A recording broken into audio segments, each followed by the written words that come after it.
खम्मा गणेश महेश साड़ी सेंटर में आपका स्वागत है। आज आपके वास्ते लेने आई गया हूँ मैं एकदम सोबर सिंपल सिरोज की बॉर्डर पर साड़ी जो रहने वाली है कैटलॉग पर।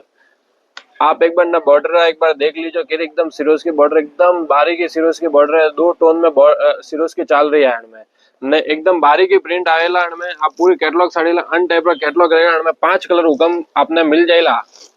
हुकम हमें 5 कलर मिल जाएगा हमें। आप एक बार देख लीजिए साड़ी का पूरा लुक देख लीजिए और फैंसी ब्लाउज रहने वाला हमें।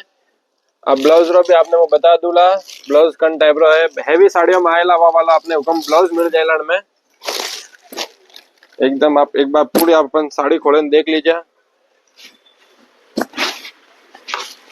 आप देखो हुकम साड़ी आप एक बार लुक देख लो दीदी